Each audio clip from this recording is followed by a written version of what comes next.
So let us see a few more questions and answers in DBMS. What is RDBMS kernel? Now this RDBMS kernel, first of all, there are two important pieces of RDBMS kernel or RDBMS architecture. First is the kernel, which is the software and the data dictionary. This data dictionary consists of system level data structures which are used by the kernel to manage the database. So ultimately you can understand these two parts of an RDBMS architecture, kernel and data dictionary. So data dictionary helps this kernel for managing the database. Name the subsystems of a RDBMS subsystem.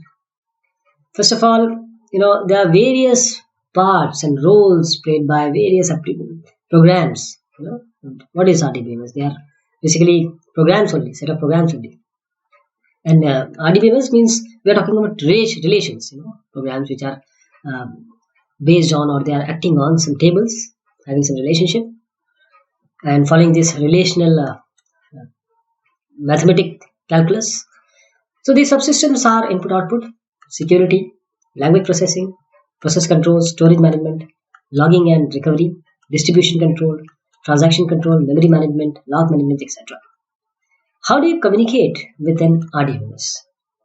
How you are going to talk with the RDBMS? You will communicate with RDBMS using SQL, structured query language, and there are various versions of SQL 92, 99, etc. So this is the actual de facto ISO language in which you communicate with the RDBMS. The next comes the disadvantage of file system or file processing system. First is there is a difference between file processing and the actual database we are talking about. Because file processing system has various disadvantages, that is why we were forced to talk about and come to this database management system. And still, we are evolving. We have MongoDB now, which doesn't they don't work on this RDBMS relations. They have something different concern and formations. So the disadvantage in file processing system is data redundancy and inconsistency, difficulty in accessing the data isolation problem, data integrity problem, and concurrent access was not possible.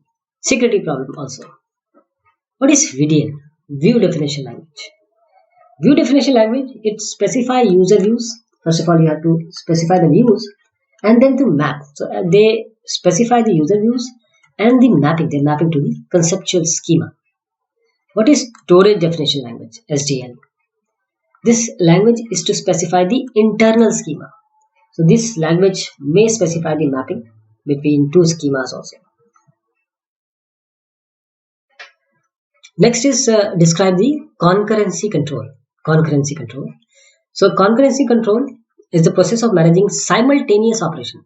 If the operations are simultaneous, concurrency control is the process of managing these simultaneous operations against a database or on a database so that the database integrity is not compromised.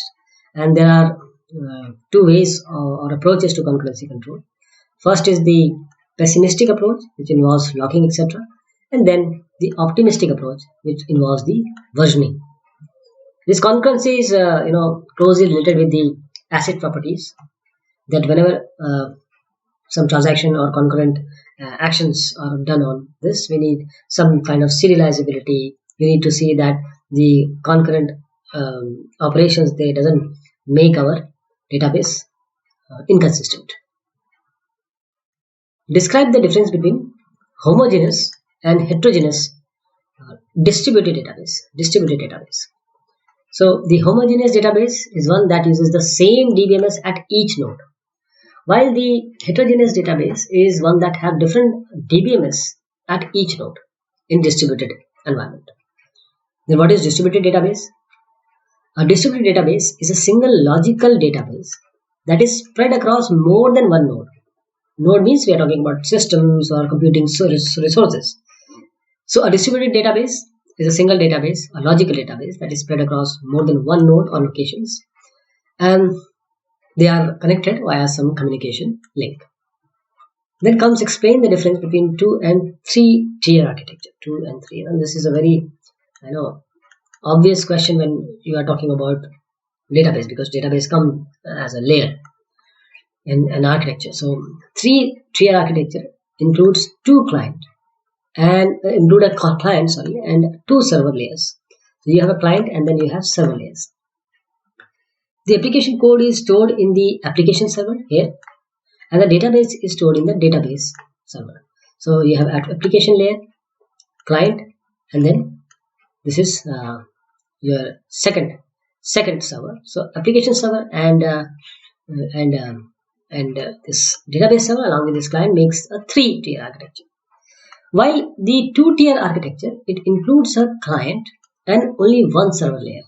So client will always be one tier in the two-tier or three-tier architecture. The second would be in the two-tier architecture would be one server layer, and for example, the database can be stored in the database server. While in the three-tier, you have two server like application, business logic. You can place it in your application server. The next is briefly describe the three types of SQL commands. Three types of SQL commands. So we have first the data definition language (DDL), then we have data manipulation language, that is DML, and third is your data control language, that is DCL. So data definition language, the commands are used to create, alter, and drop tables, while the data manipulation commands are used to insert, modify, update, and query the data in the database. While the database control language, it helps the database administrator to control the database.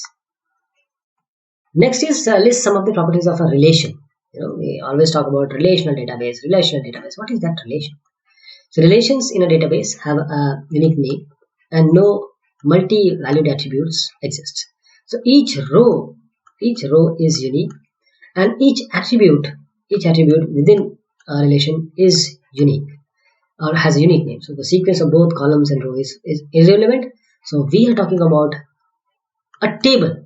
When we are talking about a relation, we are talking about a table in which the rows and columns are following these unique name and no multi-value attributes, unique name, etc. Explain the difference between an intranet and an extranet. So internet database is, we are talking in terms of database here, okay? Because intranet and extranet have their own definitions. So internet access is accessible by everyone who have access to a website. So an intranet database limits access only to people within a given organization, while extranet outside the organization. Intranet, like you have an organization, you have your own say web application, or say any application which can only be run inside your organization, which is not related or connected to internet or any other environment or communication link. So this is intranet. While extranet means the internal organization is also related to the external one. So you have external and people using it also, or organization using it also. What is SQL deadlock? Deadlock is a condition. If we talk about deadlock, which normally occurs in your operating systems. So deadlock is a condition when one process is holding a resource and waiting for a resource which is held by the other process. So both are waiting for the process which the other hold. Like two trains are here on the same track. Now this train can only start when this train will lead the way, and likewise. So deadlock in SQL deadlock says that deadlock is a unique situation in a multi-user system that causes two or more users to wait indefinitely for a logged resource, because the source or resource is logged. Now the users, they are waiting for it indefinitely because this is logged. It can only be logged when this deadlock situation is somewhat broken. What is a catalog? See, when you go to big mall, and you want to buy something like designer fabric, so the seller will come to you, or the sales women or men will come to you, and he or she will show a catalog to you. So what is a catalog in DBMS term? A catalog is a table that contains the information such as structure of each file, the type and the storage format of each data item, and various constraints on the data. So the information stored in the catalog is actually the metadata about the data. So that catalog which is shown to you in a shop, big shop, that is a view that you select one, and then that one you have selected, they will take you to that section where you can find various others. What is data warehousing and OLAP? OLAP, online is processing. What is this OLAP? Data warehousing and online analytical processing. So data warehousing and this OLAP systems are the techniques used in many companies to extract and analyze useful information from very large database for decision making. Now you have a very large database. Okay, you cannot go to each and every record and you can find out things. But in certain scenario, what happens that company wants some statistics. Company wants something in a form of ready available data, so that it can decide on its policies, in its marketing strategy, etc. So data warehousing and OLAP does exactly the same. Describe the three level of abstraction. So we have three level of abstraction: physical level, logical level, and view level. This physical level, this is the lowest level of abstraction. Describe how data are stored. Physical level, how data are stored. Then we go to the next higher level of abstraction. We describe what data are stored in the database and what relationship among these data exists. So logical level, what data and what are the relationship. Then on the view level, there is the highest level of abstraction. It describes only part of the entire database. That is, as you can say, you have a whole database, you want to see a part of the database at a certain point, that is the view level. What is data independence? It means, data independence means that the application is independent of the storage structure and access strategy of data. Whatever data is stored, in whichever structure it is stored, and the access strategy, application is independent of it. How many types of relationship exist in database design? So there are various relationships. First is one-to-one, and various type it is shown one-to-one. Then one-to-many, one-to-many, then many-to-many, and in sometimes this is shown by a star also for many. What is the order by clause? In SQL, we use this order by clause. So this help to sort data. This is nothing. This is only related to actually sorting the data in ordering, certain type of ordering, that is ascending or descending. So by default, order by will order or arrange the items in the ascending order. If you want to use or do it and do the sorting in descending, you have to use DESC by yourself. What is the use of DBCC command? DBCC. The DBCC actually stands for DBCC Database Consistency Checker. So we use these commands to check the consistency of the database, that is maintenance, validation task, and status checks. What is collation? Collation refers to the set of rules that determine how data is stored and compared. How data is stored and compared. What is the difference between delete and truncate methods? Delete command removes the rows from a table based on the condition what we provide with a where clause. Delete command removes the rows.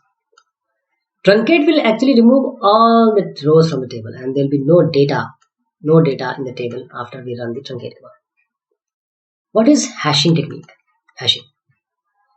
This is a file organization technique, primary file organization technique, that provides a very fast access to records on a certain search conditions. So this is basically for searching, fast accessing of the records. What is a transaction? Transaction is a logical unit of database processing, or a logical unit of a process or a program that includes one or more database access operations. Okay, that includes one or more database access operation. That means the logical unit of program that is going to modify or probably modify the database. What are the different phases of transactions? analysis phase, redo phase, undo phase. These are different phases of transaction. What is a transparent DBMS? This transparent DBMS is the one which keeps its physical structure hidden from the user. What are the primitive operations common to all record management systems? Addition, deletion, modification. Explain the difference between structured data and unstructured data. Structured data and unstructured data. So, structured data, they are facts concerning object and events. The most important structured data are numeric, character, and dates. These are the facts of objects and events. These structured data, they are stored in tabular form. Why?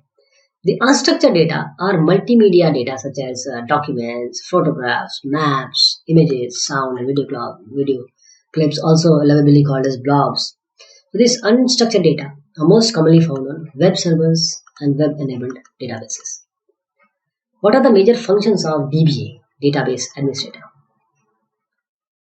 First of all, managing the database structure, controlling the concurrent processing, managing processing rights and responsibilities, developing database security, providing for database recovery, managing the DBMS, and maintaining the data repository. What is dependency graph? This is a graph or a diagram that is used to portray the connection between database elements. Explain the difference between exclusive log and a shared log. Exclusive log and a shared log. An exclusive log prohibits other users from reading the log resource, while a shared log allows other users to read the log resource, but they cannot update it. So in shared log, they can easily read it, but can't update it. In exclusive log, even the other user can't read. Explain the paradigm mismatch between SQL and application program in languages. SQL statement return a set of row, while this application program, they work on one row at a time. To resolve this mismatch, the results of SQL statements, they are processed as pseudo files. We use cursor here or a pointer to specify which row is being processed. Name 4 applications for triggers. First, to provide the default values, triggers. Triggers are the events, they are triggered by certain action or certain modification. So, providing default values, enforcing the data constraints, updating the rules, and enforcing referential integrity. So, default values, data integrity, updation of views, and enforcing referential integrity. These are certain applications for triggers. What are the advantages of using stored procedures? Advantages of using stored procedures. Explain the difference between attribute. First, we'll answer this. Advantages of using stored procedures. Stored procedures are nothing but the SQL program already made and kept or stored. So the advantage of these stored procedures, first of all, they are secure. They decrease the network traffic. The fact that SQL can be optimized, and then code sharing, which leads to less work, standardized processing, and specialization among the developers. Next, explain the difference between attribute and identifiers.